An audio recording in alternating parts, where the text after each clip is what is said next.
I never liked traveling alone, but my job as a freelance photographer often forced me to.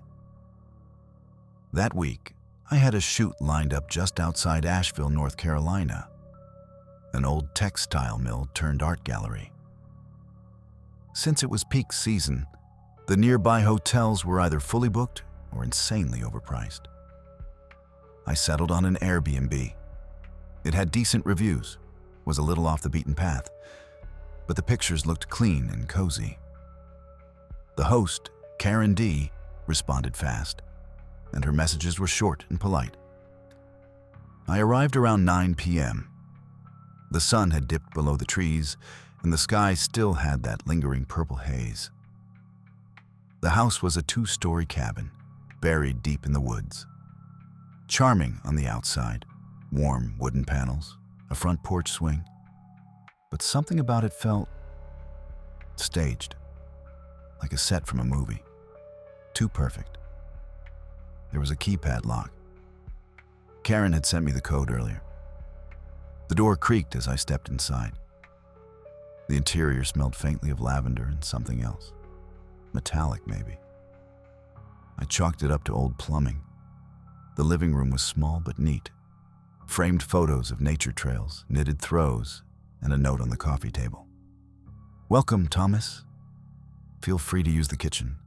Please do not open the basement door. Karen." I paused.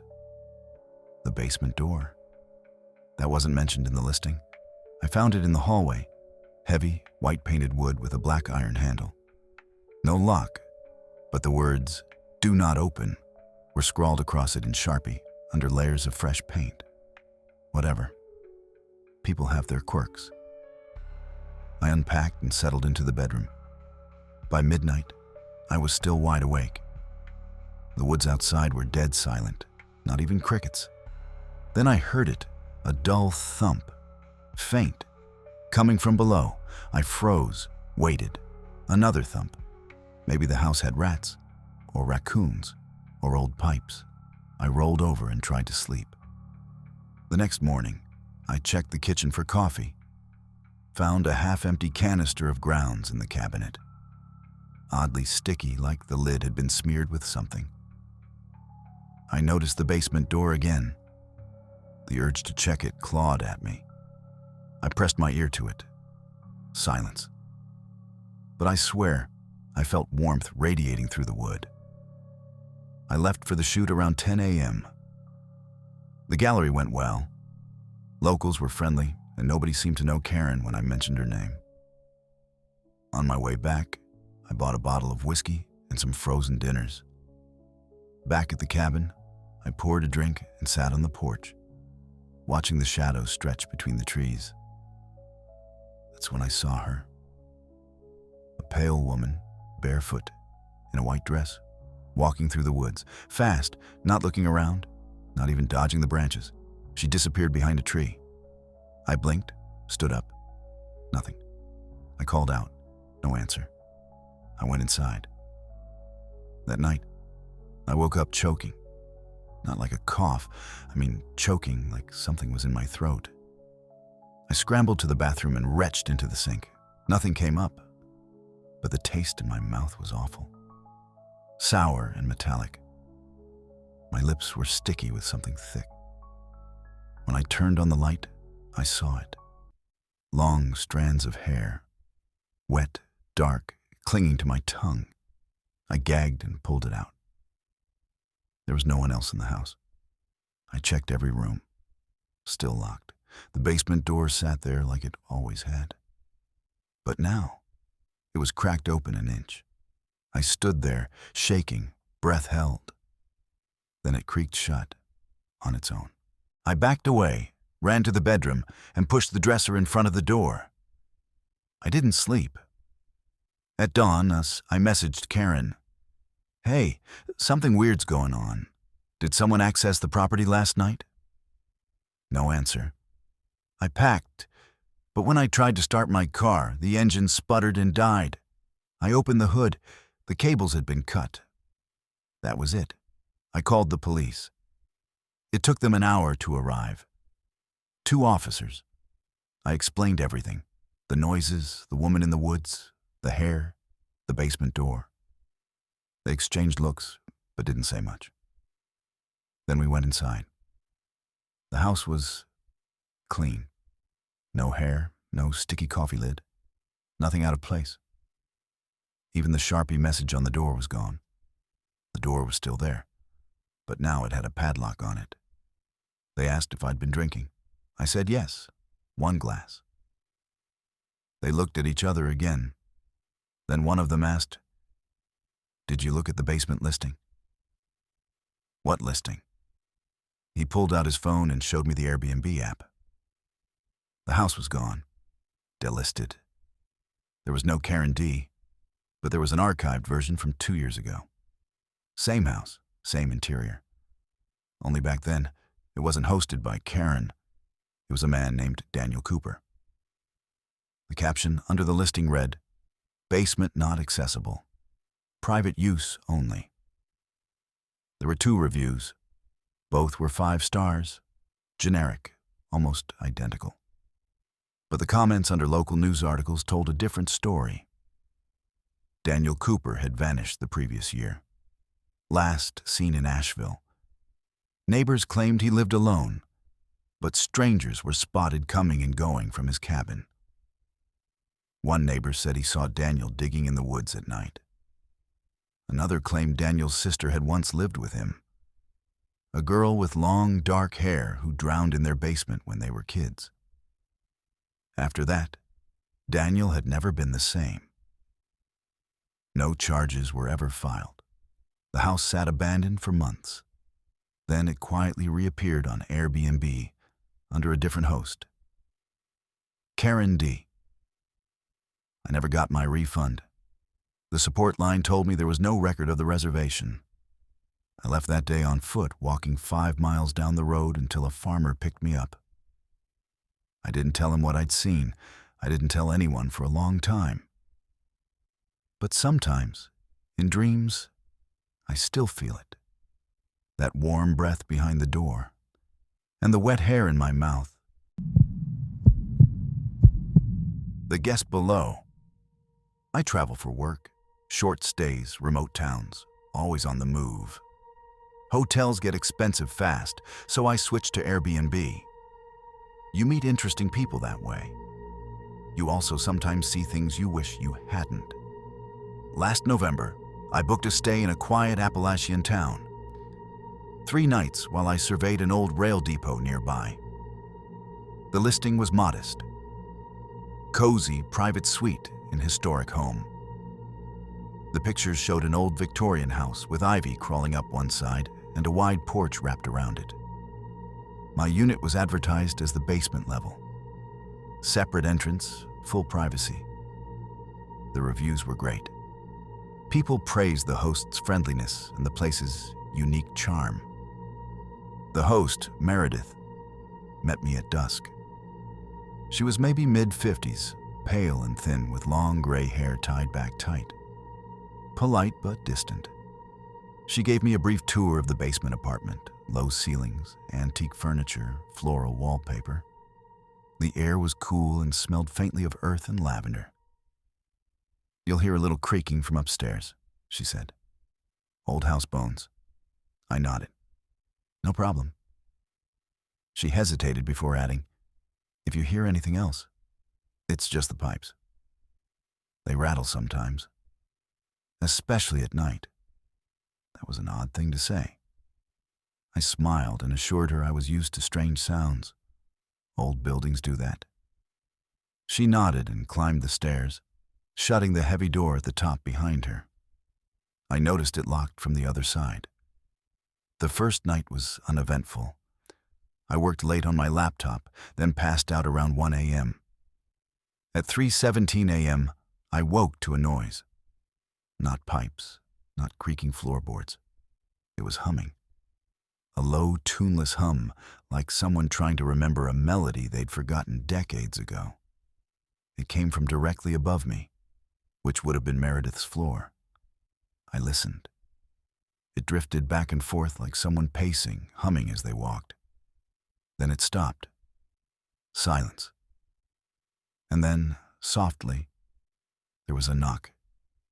3 slow, deliberate taps on the wall behind my bed. Not the ceiling, directly behind me, in the earth-facing part of the basement. I froze.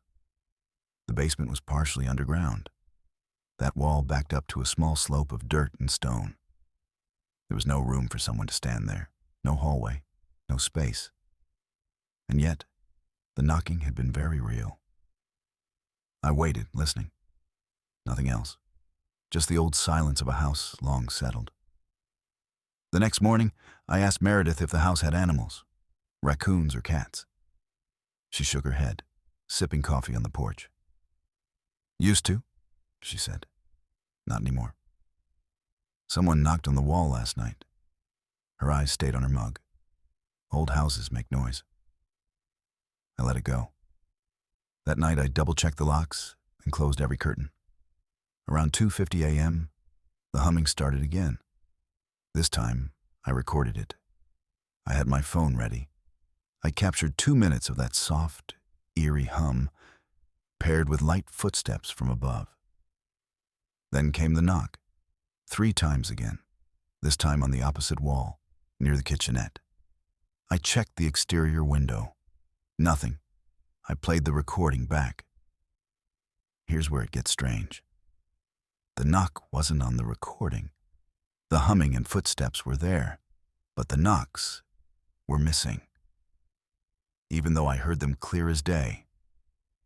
On night 3, I set up my phone to record the whole room while I slept. I used a motion detection app. I left the light on and tried to sleep fully clothed.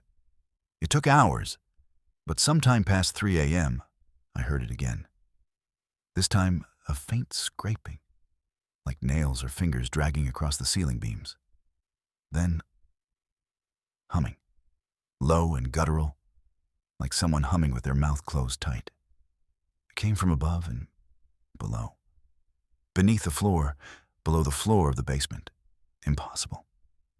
I checked the video in the morning. There was only one clip. At 3:14 a.m., the app triggered.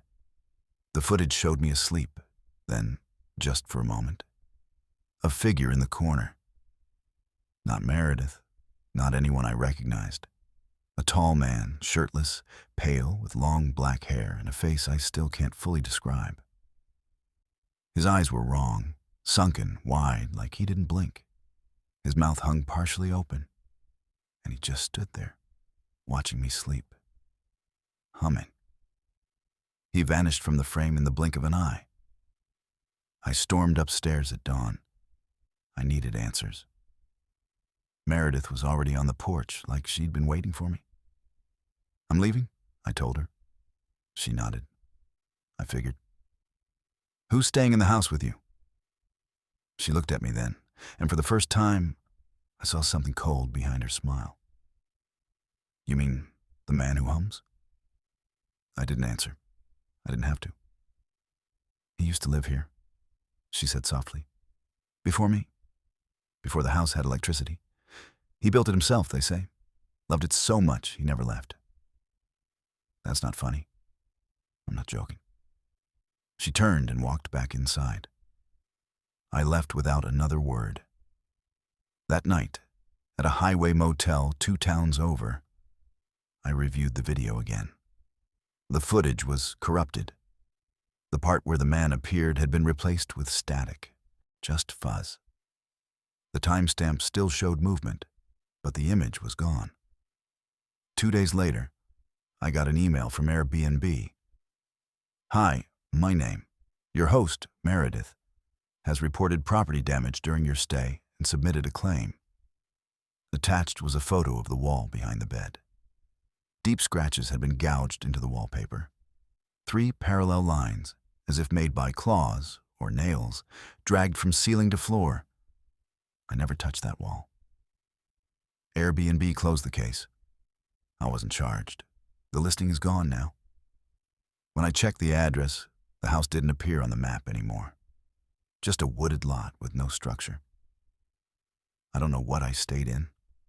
I don't know who or what watched me sleep. But sometimes, when it's very quiet, I hear that humming again, and I still don't know the tune. I needed to get away. Just a weekend alone, no calls, no clients, no notifications. I booked a remote cabin on Airbnb, one of those secluded listings tucked deep into the Appalachian woods in West Virginia. The host was a guy named Carter, friendly enough over messages, even sent me detailed directions since GPS would fail 5 miles out. I arrived late Friday afternoon. The trees were dense, and the cabin looked like something out of a postcard. Aged timber, a wraparound porch, an old rocking chair that creaked with every gust. No neighbors in sight. It was perfect. The place was bigger than I expected. 2 bedrooms, a kitchen, and a sunken living room with a stone fireplace. But what caught my eye immediately was the door at the end of the hall. It was painted a deep red, different from the rest of the interior's weathered browns and grays, and it had a large brass padlock, brand new. Naturally, I tried it. Locked. I texted Carter, trying to be polite. "Hey, just wondering what's behind the locked red door." He replied within minutes. "Storage. Please don't try to open it. Enjoy your stay." It wasn't an unreasonable answer, but something about it felt off.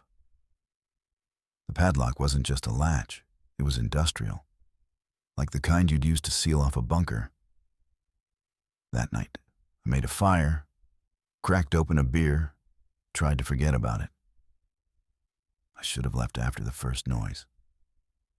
Sometime around 2 a.m., I woke up to what sounded like scratching, faint, deliberate. It was coming from the hallway. My brain fogged with sleep, thought raccoon, maybe squirrel. I crept out of bed, walked barefoot across the creaky floor, and stood there in the silence. Nothing. I almost laughed at myself. City brain, back in bed. But 20 minutes later, I heard something different. A dull knock, not at the front door. From inside the house, 3 knocks, then nothing. I stayed up until dawn, the fire dead, the only sound, my pulse hammering in my ears. The next morning, I decided I was overreacting. Maybe old wood creaks, maybe branches fall. But just to be sure, I examined the red door again in daylight. And that's when I noticed it. Scratch marks at the bottom. 4 thin lines, all about 6 inches long, as if someone, or something, with fingernails had been digging from the inside. I stared for a long time, my gut tightening. Then I heard a soft click behind me. I spun around. Nothing. The sound had come from the old grandfather clock near the fireplace. But it didn't chime. It just clicked. It felt like the house was breathing. I tried to shake the feeling. I left the cabin, went on a long hike, tried to be normal. When I came back at dusk, I found the firewood stack by the door had been disturbed. Not knocked over, just rearranged. Pieces that had been vertical were now lying horizontal, like someone had picked through them. Inside, the air was colder. I turned the thermostat up. It didn't respond. Dead screen. I messaged Carter again. "Hey, weird question. Has anyone else stayed here recently?" No answer. The scratching came again that night. This time it was louder, angrier. It sounded like claws on metal. I grabbed the flashlight and my phone and walked into the hallway. The red door was rattling, just slightly, like there was movement behind it. I shouted, "Hello?" Nothing. I waited. Silence. Then a whisper. Right behind the door. "Let me out." I dropped the flashlight. I'm not ashamed to admit, I ran. I grabbed my bag and made it to the car. I turned the ignition. Nothing. Dead. Lights dimmed. My phone. No service. Not even SOS. I had no choice but to stay. By morning, the red door was silent. No scratches. No marks. Even the padlock looked untouched. like nothing had happened. I told myself it was a stress hallucination. I'd been overworked, isolated, maybe even half asleep. Then I checked the camera on my phone. I'd opened the video app when I dropped it.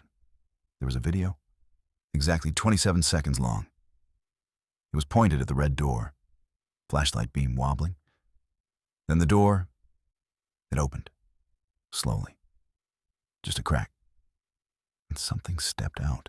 I couldn't see it clearly, just a shape, pale, gaunt. Its arms were too long, its head cocked at a wrong angle like it didn't understand how necks work.